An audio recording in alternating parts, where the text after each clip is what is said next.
अब पाकिस्तान वालों से देख लो, पाकिस्तान वालों की खुद की लुगाई नहीं सद रही, अब उनसे देश क्या खाक सदेगा। हालत देखो, उन्हें यही पता नहीं चल रहा है कि बम गिर कहां रहे, और क्या गजब की सिक्योरिटी है उनकी, उनकी ही सिक्योरिटी पे बम फेंक रहे भारत वाले हैं। अभी लगभग दोनों तरफ से जवाबी कार्रवाई चल रही है। हमने तो कल उनके लिए हवन किया है, तुम लोग भी प्रार्थना करो भारत की आर्मी जवान सुरक्षित रहे, संरक्षित रहे। और ऐसे ही मिनी दिवाली पाकिस्तान में मनाते रहे। अभी लगातार अभी टेक्नोलॉजी की लड़ाई चल रही है, उस तरफ से ड्रोन फेंके जा रहे हैं, इधर से ड्रोन फेंके जा रहे हैं, पर पाकिस्तान भिखमंगा देश, देख लो। बल्कि उनके एक आर्मी ने कहा है कि हम टैंकर ले जाना चाहते हैं, तो दूसरा बोला कि डीजल ही नहीं, ले कहां से जाओ। हालत बहुत खराब है उनकी। अच्छा, एक अद्भुत बात यह, धन्य है भारत की आर्मी। अब वो भारत नहीं है कि तुम हमें आंख दिखाओ, अब ये भारत है, अगर तुम उंगली दिखाओगे हम घर में घुस के मारेंगे। मजा देखना भारतीय आर्मी का। I proud of you Indian army, कि हम 300 किलोमीटर भीतर घुसकर लाहौर में और कराची में घुस के मार रहे हैं। इसी को जलवा कहते हैं। पहले बॉर्डर पर लड़ते थे, अब उनके घर में घुसकर मारते हैं और आंख दिखा के कहते हैं कि छेड़ोगे तो छोड़ेंगे नहीं। और कल ऐसे बम फड़ाका हुए पाकिस्तान में कि पाकिस्तान वाले दुहाई मांग रहे हैं। अच्छा, उन्हें पता ही नहीं चल रहा है, बम आके घर जाता है। अच्छा, पहले हमारे भारत में तो ड्रोन आने के पहले भी पूछता है कि घुसें कि ना घुसें, उसके पहले ही S-400 धड़ाक खत्म कर देता पाकिस्तान के ड्रोन को। लेकिन हमारे वाले भीतर घुस के जाते, पूछते नहीं, जब घल जाते हैं तब पता लगता है कि घल गया है। हाँ, दहशत में है, दहशत में। और पाकिस्तान वालों को दहशत में रहना ही चाहिए। जब विचार करो, सिंदूर इतना खतरनाक है तो हल्दी और मेहंदी कितनी खतरनाक नहीं होगी। अच्छा, पाकिस्तान वालों को हम सूचना भी देना चाहते हैं कि बताओ, सिंदूर तो झांकी है, हल्दी मेहंदी बाकी है, अब बताओ हल्दी मेहंदी के बाद में फिर विदाई भी तो होती है। और जब पालकी पे दुल्हन बैठती है तो क्या हाल होता है, रो रो करके। तो अपनी तैयारी बहुत अच्छे तरीके से पाकिस्तान को रखना चाहिए। लेकिन हर भारतीय से प्रार्थना है, आप अभी से ही तैयारी करके रखें।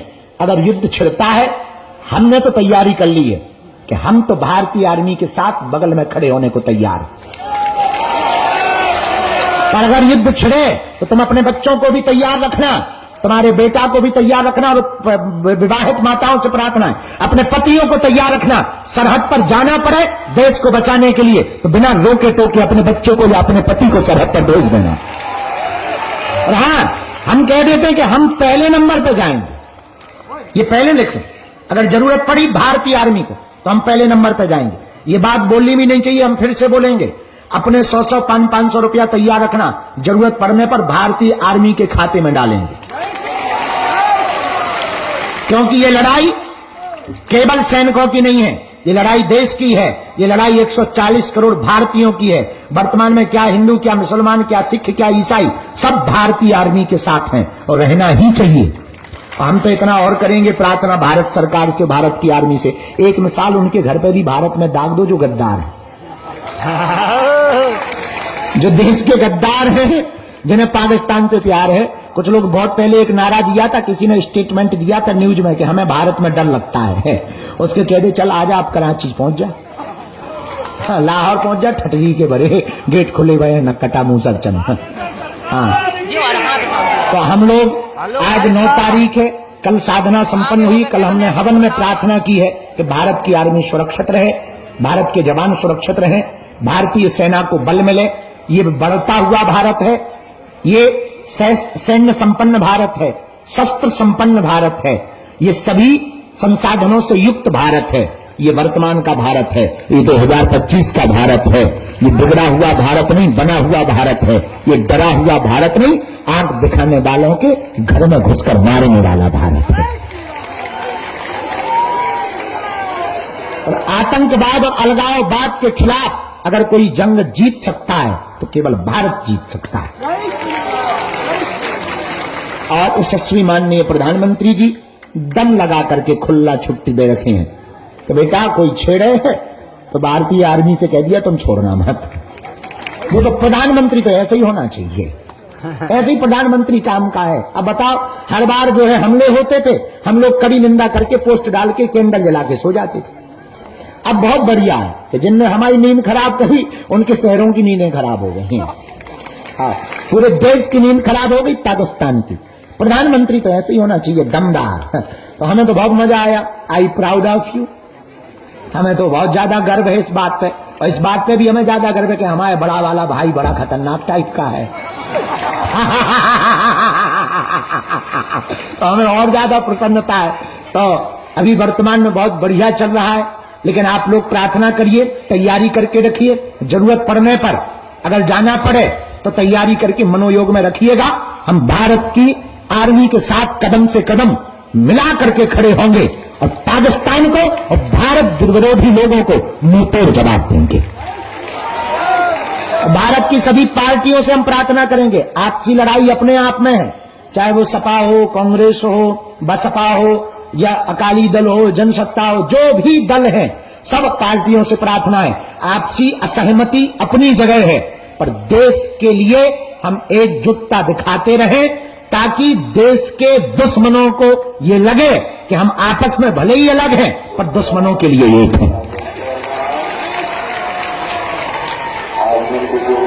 बोलो सीताराम, जोर से बोलो और जोर से बोलो, वंदे भारत माता की, भारत माता की, भारत माता की। हम लोग भी प्रार्थना करें, तैयारी करो। हम तो कहते हैं कि एक बार में ही इससे हिसाब किताब पूरा हो जाए। आओ, बार बार का झंझट खत्म हो। आओ, बोलो सीताराम। अब आज का दरबार सुबह का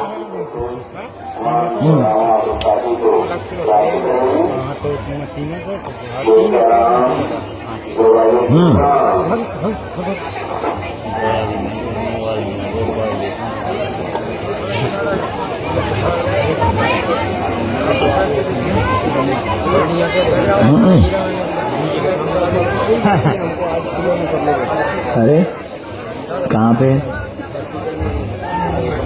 बनारस में जाके सन्यासी बाबा प्रणाम करेगा, सेना पहुंचे। सीताराम कहो। तो कल रात को हमने कह दिया था कि हम सुबह आ जाएंगे। देखो वचन के बहुत पक्के आदमी। टाइम के पक्के हैं, वचन के पक्के।